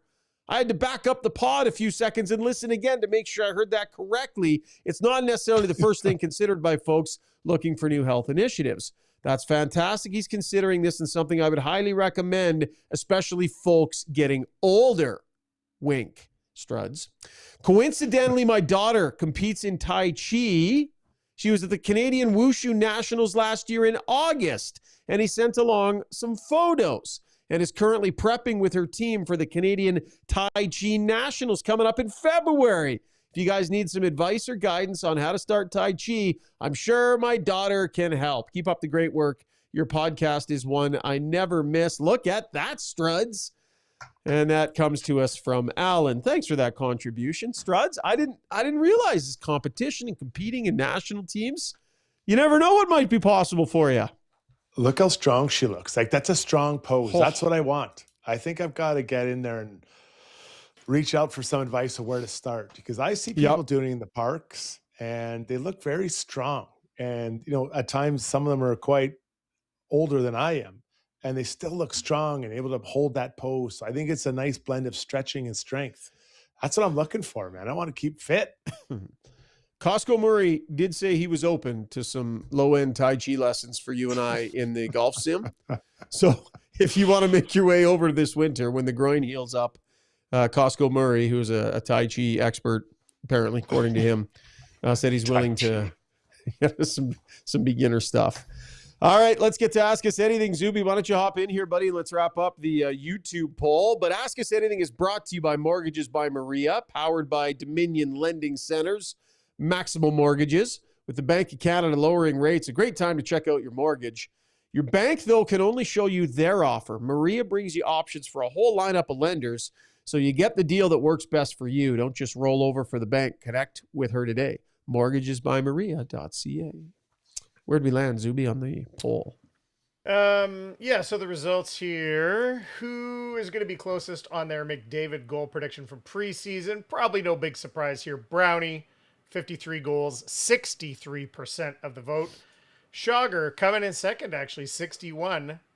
He had 61 goals predicted, 19% of the vote, and Struddy's 38 goals came in at 18% of the vote. So it was very close, but somebody did. The Oilman 22 pointed out, damn, not lots of people thinking the poll through. If McDavid scores 45, Struddy is the closest. So that's an interesting number still to consider. So some people think he might still be most right. So it'll be interesting to see how that plays out. Well, there's right and not most right. It's just right and not right. Right. Well, I mean, when we're prognosticating a total number of goals, I mean, if I'm closest, I'm claiming the win. Just FYI. I mean, I don't think any of us are going to nail it, but whoever's closest, I'm taking the win. If he scores 59 and I'm closest, hell yeah, I'll be doing a victory lap all over you. That's fair. Okay. Now we know. We didn't Price is Right it. We didn't say closest without going over either. No, it was closest, yeah. Whoever's the closest. All right, Zuby, let's zip through some. We had a great stream going tonight. We appreciate everybody joining us on the off night. Throw us a like and a thumbs up if you don't mind. What do we got, Zoobs? Okay. Neil Garrity said, you guys talked a little bit about this on the previous show that I listened to. But they talked more about sort of the onboarding. Neil Garrity wants to know, do vets in the NHL care about the development of rookies, especially rookies who aren't elite? Those the journeyman type, or the guys without the highest level of pedigree, Struddy? Well, you should. It's a teammate. Someone did it for you. I think that's what you have to remember. In a good, healthy hockey culture, someone looked after you. When I arrived in Vancouver, even Islanders, I had Doug Hu to help me for a short time. And then I went to Vancouver. I had guys like Garth Snow, even Marcus Snaz and Adrian O'Coin. Like, these guys, they helped me, and make me feel comfortable. I'd never, something as simple as I never tried sushi. They took me out for sushi and I had that. I know that doesn't sound a big deal, but they try to expand your world and help you out. So yeah, I think in a healthy culture, yes, because everyone was helped before. One of the things I suggested earlier, Struds, or just wondering about, is with some of these lineup decisions between that rookie line being put together to now Kapanen landing on that line, if common sense doesn't seem to be at the forefront, there might be other things going on. And one of the things, I mean, it would appear as though playing those rookies with either of the big guys, based on what we're seeing lately, that feels like something they're not willing to do, kind of a no-fly zone for the time being for whatever reason. Now, I don't know that that's the case, and I don't know that that would be them saying that. These are things we don't know, but the evidence sits there, and it does make you wonder. So I think we've seen Draisaitl with teaching moments on the bench. I think we've seen Draisaitl playing with some younger players. McDavid, we haven't seen as much of it. But if your secondary free agents aren't going to be able to come in and contribute, they're going to have to play a major role in developing some of these guys, Struds, maybe whether they like it or not. Mm-hmm. You know, I played with Jaromir Jagr in New York, and he spent a lot of time with this guy Dubinsky and helping others like improve their game. He would take them after practice. Even, you know, I've shared the story about how he fixed my stick, like worked with my one-timer, although I'm not sure why I didn't get one, not even a warm-up. But he would help guys out, and I think that is part of the job when you're a player to help others, because it makes the team better. So I have no sense of what's going on in that dressing room. I can't even pretend to say what it is or isn't going on. But it'd be a major. I think it'd be a mistake not to help the rookies get better, because they can help you and your team win. It just doesn't make sense. Ike Howard is crushing it in the American League. You call him up because maybe you'll catch some lightning in a bottle. Maybe that confident, cocky kid that comes in and is like, zip, zip, bat, and you put him on the big line and bang, goal and assist. And you're like, okay, he was feeling it and that happened. What happens next game? What happened? Yeah. But they didn't even give themselves the chance for that. Yeah, no, I honestly, but I'll just keep, because I'm just trying to think through what I could think is possible, and I don't know any inner workings, but I do think they're trying to give juice to the bottom six. It's only why would you take Roslovic, Savoy, and then Howard and put them all in the bottom six? They're trying to make it a little more juicy, right? Give it some sizzle, I truly, and that's the only thing I can think of, Shaugger. I know that it's not the answer that people want to hear, but I can't imagine you're not trying to help these kids help you, right? It just doesn't make sense. Mm-hmm. Would there ever, I don't know if this is what Neil was going for, but kind of bring this back to his question. Would there be some guys in the room, Struddy, though, maybe not the top level guys, who might look at the call up as being like, this guy's fixing to take my spot?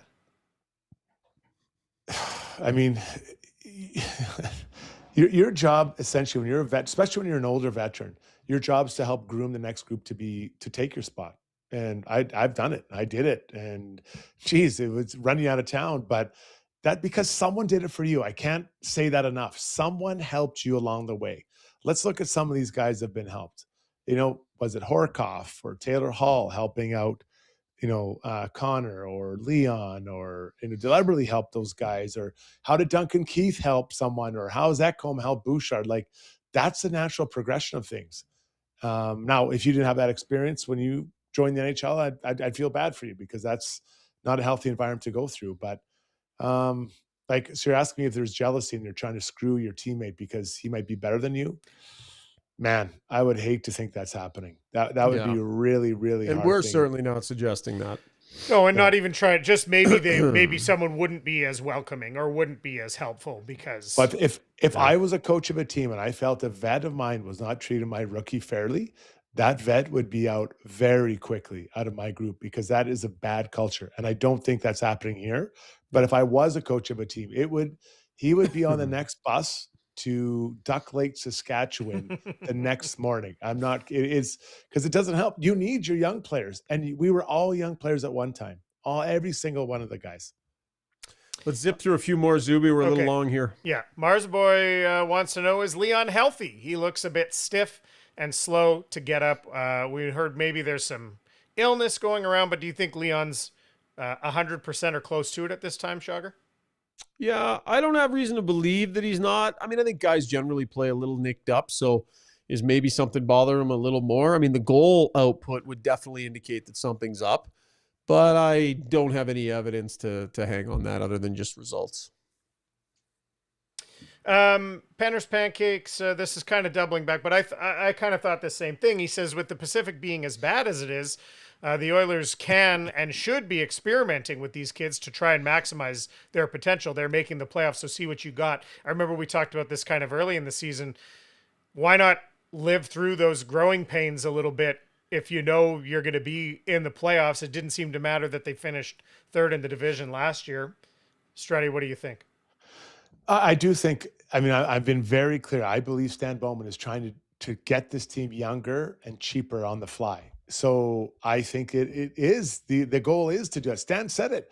We won't. Some of our young players will be better in April than they are in October, and I agree with that. So you have to keep playing. There has been some of that. We've seen that at Stastny. Podkolzin's taken a step this year. I think Savoy's getting some opportunities there. He's been mostly second or third line. That's pretty decent. Emerson, I think, is getting a chance, and then Regula is definitely getting a chance. Like, he is, of all the young kids, he might be getting the most chance. Yeah. Mars Boy is wondering, why do you think Stetcher is thriving in Toronto? Shaugger, what do you think is going on there? Yeah, I mean, hey man, situational. Like, Troy Stetcher's a battler, and he was reliable, and could end up being a pretty big loss if Regula doesn't pan out here by playoff time. He walks into a situation, having been picked up, happy to be in the NHL, ready to give everything he's got. And they were just that thin that he stepped in with huge opportunity, and good on him, Struds. I'm really happy for him. That guy is a gamer that you want on your team. And it's unfortunate the Oilers had to lose him for this continued look at Regula. Well, and just their ambition to get younger, right? And you look at it like he comes from an organization that values or that really pushed playing quick, moving the puck quick, and Toronto doesn't really have that. Look at some of their D back there. When they're missing what's his nuts? Well, Carlo's out. Tanev, is he out again? I think he's out again. Tanev's out again, I think, for a bit. And those, like Riley. Those guys move the puck pretty decent. Yeah, he plays quick, moves the puck up. So it was a really nice transition, I think, from one team to the other, because that is how they need people to play. So he's getting a huge opportunity there, and good for him. I think it's great. As a former 6'7" defenseman, you like to see other 6'7" defensemen become 1-2s. It's a dream we all have. Okay, one more hockey one, and then we'll get to a couple fun ones to wrap it up. Oh, so Soch30 Oil says, how do you think the players feel about the constant line changing, with the exception of the McDavid line? You can go on this if you want any thoughts about what their confidence level in Knobloch is, but I'd like to hear more. What do you think those players, Struddy, you talked about, you certainly prefer to have one partner and stick with him. How do you think the players are feeling about it? Or do you think it's just part of it's just another day at the office? Well, your head is spinning a bit. You develop chemistry, and Brownie said it earlier, through practice and through games. And when you're changing all the time, even if it was duos, even if we said it was, let's leave the top 5 alone, because Podkolzin's now solidly in there. They have the top 5. But after that, if it was always Henrique and someone, and then whoever, Lazar and someone, then you're just mixing in other guys. Okay, then you kind of got it, But it's been constant changing, but I think that kind of highlights the not the frustration, but just the lack of players being able to do what they're being or expected to do. Yeah, I don't think McDavid liked all the line shuffling in the first portion of the season. I think he was pretty clear about that. He prefers some continuity there. Once he got Nuge and Hyman, his game definitely settled and sorted and reached an all-time high. I think Draisaitl likes a certain amount of consistency as well. Unfortunately, the Oilers were test driving a bunch of new players. And some were young, some were veterans, some were tweeners for being top 6, and they needed to see what they had with a lot of these guys. I think it was more moving around than needed to be done. I think there was some frustration from the players, but that's just the situation the organization was in. They didn't have a lot of square pegs fitting into square holes. Okay, I'm gonna go back. There's one other hockey one I wanted to get to. So Ryan, this is funny too, as the other one was that came from Ryan Nugent Hopkins. This one's also from Ryan Nugent Hopkins. This one, lowercase h. So I think that's how we determined that this is not the actual. Oh, Ryan it's not Nugent him. Hopkins. Okay, Nuge has an uppercase. Yeah. What do you propose to be better on the defensive end? It feels like a personnel issue. Do you think, Struddy, what are you seeing? Personnel, system, or just like details and execution? Well, I beat the hell out of this a little while ago. I think practice time matters. We saw an uplift after they went through that. I would say practice time and Wallman. Let's get those two things back, and let's track what game you said 16. Let's see what the next 8 games look like, guys, for goals against, and we'll review it then. And how about a stretch of 10 games where they have right around league average goaltending? If they can get league average goaltending over a 10-game stretch, it's going to clean things up. Okay, last one here, and this is from Blommer, and this started with a little early in the chat, something that came up. So this is a really good one. He says, be honest, did you ever buy any crazy product from those late night infomercials?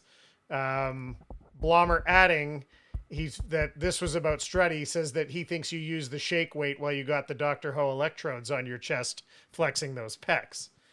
So did you guys ever buy something off of Amazing Discoveries or similar? Yeah, Blommer, that's a personal question. I'll answer on Facebook.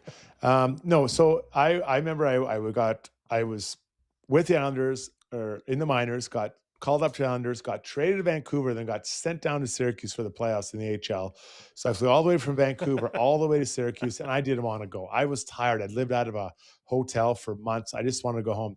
And I was sitting in a Syracuse hotel, and I was watching, and there was this is when they sold CDs, a 70s collection of CDs, 5 CD collection. Wow. And it was like 3 a.m. because I couldn't sleep because I was on Vancouver time. So it was 3 hours difference. I'm like, this sounds like a good deal. And it kept going on. I'm like, oh, I'm going to buy this. So I called in, gave my credit card. And when I arrived home back in Edmonton, bang, it was there. So the 5 CD collection of 70 hits. And it didn't disappoint, guys. It was a good deal. Never bought anything off late night TV. There have been a couple of times where I've been targeted by ads on Facebook, and I bit. I have a pair of Facebook pants. They're like a thicker outdoor pant that I got. Have worked reasonably well, although recently the crotch blew out in them. And the side sleeper pillow off of Facebook. I grabbed that as well, and have had some reasonably good results. So I am vulnerable to targeted ads on my social media platforms. Zuby, you? I had to laugh because Struddy telling his story, and this is with this huge generation gap between Struddy and I. This makes perfect sense that I purchased the Remembering the 80s CD thing when I was like 13 or 14 that I ordered off of TV, and I never got it. And it turned into one of these huge things that like my mom and dad had to get involved to try to help me get my money back. Cause I like ordered it, mail order or whatever, phone order from somewhere in the States. And of course that was a big schmoz trying to get my money back. And my family together, we ordered the Tony Little target training VHS like workout tapes was like directly from Amazing Discoveries, the classic branded late night. Yeah. And to this day, you remain in tip-top Tony Little shape. I'm just like, it's like looking in a mirror when I look at Tony Little. Yeah. All right. That was Ask Us Anything, brought to you by Maria Gallus Mortgage Broker, powered by Dominion Lending Center's Maximal Mortgages. Let's wrap our show with our mainline water and sewer play of the day. Your trusted choice for over 40 years, specializing in sewer line replacement and expert water line repair and replacement as well. They have a trenchless method that is quick, low impact, and often finished in a day, complete with backflow protection. Visit mainlinewaterandsewer.ca. Struds, you got a play of the day for us today, pal? So after Canada, I cheered for pretty much Sweden and everything. I lived there for a while and I played hockey, dominated, by the way, but that's a story for another day. And so the Trey Kroners wins the gold medal. Tell you got to give them 2 claps on the roof for that. That's the play of the day. You win a gold medal for Sweden. They'll be celebrating in Stockholm and across that great country for a while. All right, there you go. I prefer the blue on the jerseys. don't you?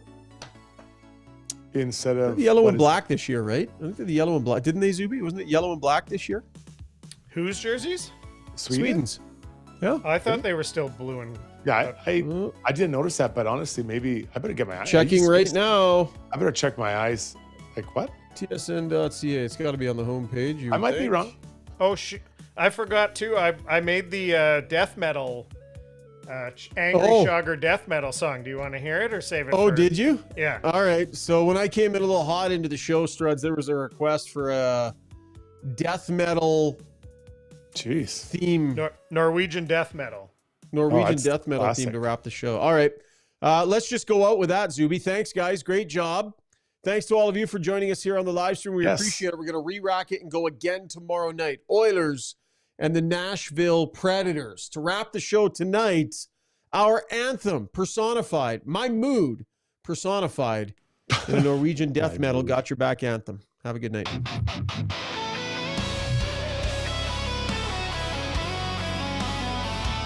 It's not bad.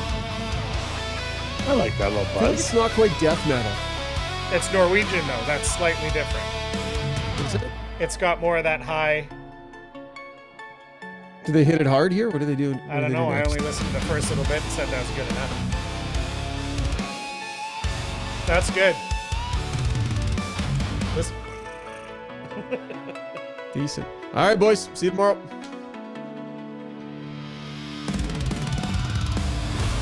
Oh. See those drums.